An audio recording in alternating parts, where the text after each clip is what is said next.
Президент Сооронбай Жээнбеков жогорку кеңештин жыйынында эл менен бийликтин ажырымына жол бербөө, коомдогу биримдикти сактоо, улуттар аралык ынтымакты, өлкөдөгү тынчтыкты коргоо баарынан бийик турарын айтып, өкмөттүн жаңы дайындалып ант берген мүчөлөрүн куттуктады. Ант берүү элдин, мыйзамдын, жеке абийиринин алдында ак, таза кызмат кылуу жоопкерчилиги чоң экендигин белгиледи. Өлкө башчысы учурдан пайдаланып, көңүл чордонунда турган айрым маселелерге кеңири токтолуп өттү. Анда убада кылган аймактарды өнүктүрүү, коррупцияга каршы күрөшүү, өлкөнү санариптештирүү, социалдык тармакты колдоо, калкты таза суу менен камсыз кылуу, ирригация системасын оңдоо жана мамлекетибиздин улуттук кызыкчылыктарына жооп берген тышкы саясатты жүргүзүүнү акыркы 2 жылдан бери четинен ишке ашырып келатканын айтты. Элетте жумуш орундарынын түзүлүшүнө өбөлгө болуучу ишкердикти колдоо менен салык жагынан жеңилдиктер каралып, мамлекеттин эсебинен долбоорлорго каражаттар бөлүнгөнүн белгиледи.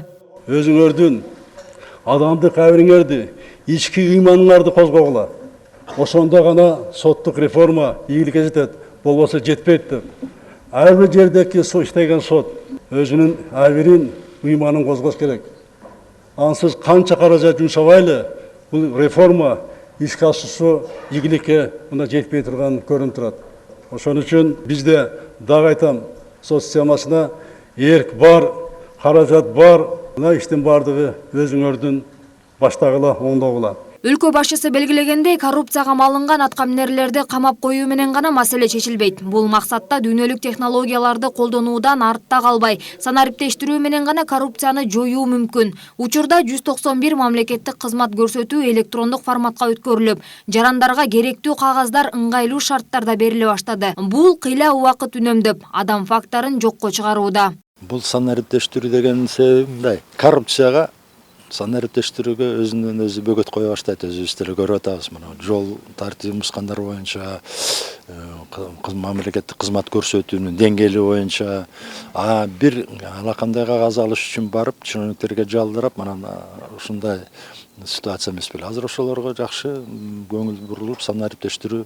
Ошондой эле президент коопсуз шаар долбоорун жүзөгө ашыруу боюнча айтып, камералар орнотулган жерлерде жол кырсыктарынын саны дээрлик 50%-га азайганын билдирди. Мындан улам өлкө боюнча кошумча видео байкоо комплекстери орнотулуп, милициянын кайгыл кызматынын иши аймактарда да улантылмакчы. Ал эми дарыгер, мугалимдердин, келишимдин негизинде иштеген аскер кызматкерлеринин жана милиция кызматкерлеринин айлыгын көтөрүү, мамлекет тарабынан колго алынып, маяналарды көбөйтүү үчүн бюджеттен 14 миллиард сомго жакын каражат бөлүнгөн. Ден соолугуна мүмкүнчүлүгү чектелген балдарды баккан ата-энелерге былтырдан баштап айлык төлөө киргизилди. Ал эми гемодиализди бейтаптар бекер алуу үчүн акыркы 2 жылда 1 миллиард 600 миллион сом бөлүндү. Арзан турак жай программасынын алкагында 4,5 миллион ашык үй-бүлө турак жай менен камсыз болду. Аларга 5 миллиард сомдук ипотекалык кредит берилди.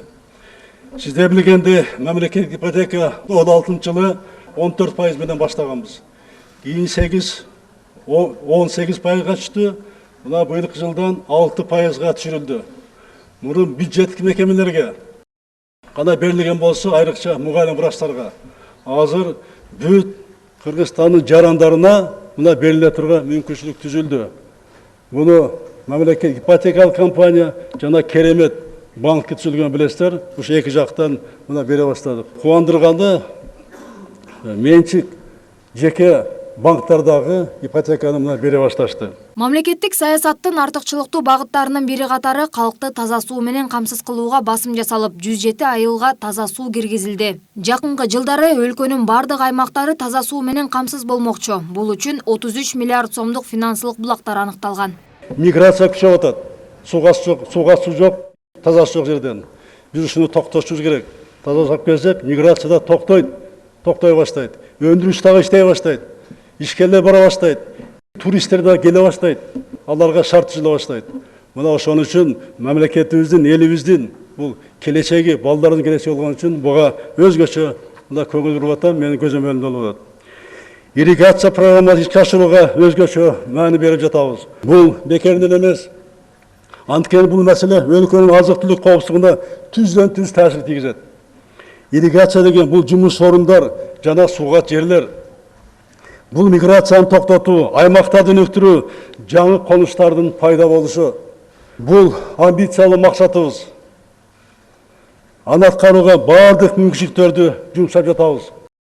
Анткени бул программа жаңы муундун келечегине багытталган улуттук долбоор. Мындан сырткары өлкө башчысы атамекендик продукциялардын экспортко чыгуусуна шарт түзүлүп, эл аралык стандартка жооп бере турган 19 ветеринардык жана 4 фитосанитардык лаборатория иштеп жаткандыгына токтолду. Бул өз кезегинде ЯЭПтин бирдиктүү реестрине 114 кыргыз ишканаларынын киришине жол ачты. Былтыр ветеринардык көзөмөл системасы биримдиктин башка өлкөлөрү тарабынан таанылып, эт жана эт азыктары эркин экспорттоло баштады. Барган сайын экспорттун географиясы кулаш жайып, ишкерлердин продукциясы Кытай, Бириккен Араб Эмираттары, Сауд Аравиясы, Катар, Япония жана башка ушул сыяктуу мамлекеттерге экспорттолууда. Президент энергетика тармагында да алгылыктуу иштер жүрүп жаткандыгын эске салды. Атап айтсак, Токтогул ат башы ГЭСтерин реконструкциялоо иштери уланып, Камбар-Ата 2 ГЭСинин экинчи гидроагрегаты эксплуатацияга берилип, Камбар-Ата 1 ГЭСинин жана жогорку нарын ГЭСтеринин каскадынын курулушуна инвестор каралууда. Электр энергияны да экспорттоого шарт түзүүчү Касса 1000 долбооруна ылайык электр чубалгысын тартуу иштери башталат. Ошондой эле президент жол маселесине байланыштуу жарандардан арыздануулар көп түшкөнүн айтып, ички жолдорду оңдоо башкы планда экенин билдирди. Райондун борборундагы жолдор бул Союз таркагандан бери ал жерге 1 метр асфальт төшөлдүк. Жерлер бар, райондун борборлор. Барсаңыз машина эмес, кээ бир жерде жөө баса албайсың. Ушунун баарын эске алып, мына былтыр райондун борборлоруна асфальт төшөөнү баштаганбыз. Мурун баштаганбыз. Анда жаш колдо болбой алган.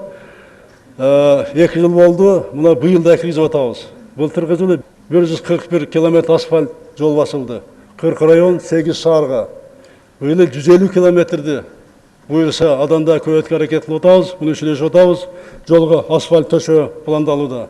Сооронбай Жээнбеков өлкө ичиндеги иштерге улай Кыргызстандын тышкы саясаты боюнча да сөз кылды. Маселен, тышкы саясатта мамлекетибиз саясий диалогторду жакшыртып, өнөктөштөр менен кызматташтыкты арттыруу, алакаларды чыңдоого маани берилгени айтылды. Абройлуу делген ири уюмдарда Кыргызстандын төрагалыгы ийгиликтүү өтсө, акыркы 12 жылда алгачкы ирет чет өлкөлөрдөгү Кыргызстандын элчилери менен президент жыйын өткөрүп, эл аралык мамилелерди тереңдетүүнү талкуулашкан. Кыргызстандын тышкы саясатын элдин кызыкчылыгына баш ийдиргендей кылып аткарам деген. Ошол кезде биз чынында тышкы саясатыбыз абдан кыйын акыбалда калганбыз. Акырындык менен ушул тышкы саясаттагы иштерди калыбына келтирип келатат. Казакстан менен башка маселелерин Кыргызстан ошо блокада кылып таштаганбызды билесиңер. Ошон менен бул маселе дагы чечилип атат, бул убадасын аткарып атат. Сооронбай Жээнбеков жогорку кеңеште сүйлөп жатып, күзүндө өтүүчү парламенттик шайлоодо элди алаксыткан популисттик кадамдарда күчөрүн, ага алакты болуп, элдин турмушуна маанилүү мыйзамдарды көңүл сыртында калтырбоого чакырды. Өлкө башчысы коомчулукта пайыздык чек боюнча талкууга чекит коюла электигин белгилеп, парламенттик шайлоо босогосунун чеги тууралуу пикирин билдирди. 7%, 5%, жада калса 3% деген дагы мына пикирлер айтылып жатат. 9% демини келет. Аны колдогондордун оюн эске алсак, негизги аргумент партияларды ирлештирүү максаты болгон. Оба бул жалдык муктаж, бирок буга саясий күчтөр даярбы? Маселе ушунда болуп турат. Коомчулуктагы талкуу көрсөткөндөй, саясий күчтөр, партиялар, партия лидерлери буга даяр эмес. Жашырганда эмне? Бизде элибизде жакшы сөз бар го. Эки кошкордун башы бир казанда кайнабайт дейт. Бизде мына ушундай эле. Ар бир саясатчы өзүн лидер катары тааныйт.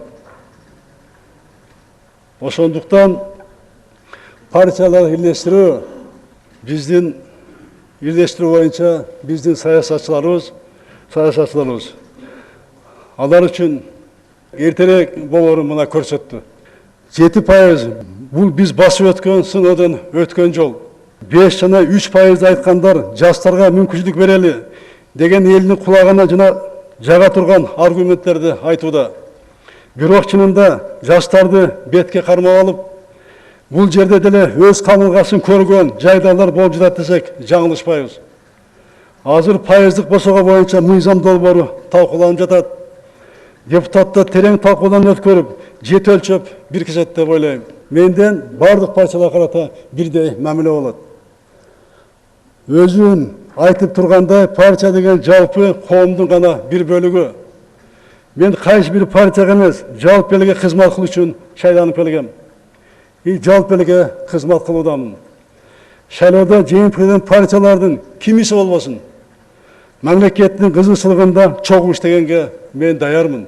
Мамлекет башчысы өлкөнүн өнүгүүсү үчүн жарандык коом ачык, массалык маалымат каражаттары эркин, парламент күчтүү болушу шарт экендигин баса белгиледи. Эл менен бийликтин ажырымына жол бербөөнү, коомдогу биримдикти сактоону, улуттар аралык ынтымакты, өлкөдөгү тынчтыкты коргоо баарынан бийик туруусу кажет деген президент ак суу окуяларынын, март жана апрель революцияларынын сабактары айтып турарын эске салды. Коомубуздун ачыктыгын пайдаланып, өздөрүнүн жеке кызыкчылыгын жалпы коомго таңуулагысы келгендер да жок эмес, деди Жээнбеков. Сергек көз менен карасак, саясий мындай баалуулуктарды түшүнсөк, не болуп атат, ким эмнени убада кылып атат.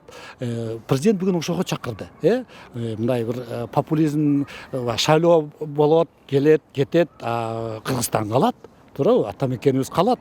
Ошон үчүн бир кайыктабыз бүгүнкү күндө бүт Кыргызстан. Ошон үчүн шайлоонун арты менен бир кичинекей бир саясий топтун арты менен ошол кайыкты мындай аңтарып салбашыбыз керек да. Маселе ошондо. Калганы болсо, менин оюмча, баягы биз демократиялык жолдон кайткан жокпуз. Парламенттик, президенттик деген башкаруу системасы келатат. Белгилей кетсек, президент Сооронбай Жээнбеков өкмөт мүчөлөрүнүн парламентте ант берүүсүнө катышып, андан кийин мамлекет башчысы 40 мүнөттөй билдирүү жасап, өлкөнү өнүктүрүү жана коомдогу актуалдуу маселелер боюнча сүйлөдү. Сейил Карыбекова, Мерим Дүйшеналиева, Кенжебек Максат уулу, Пирамида.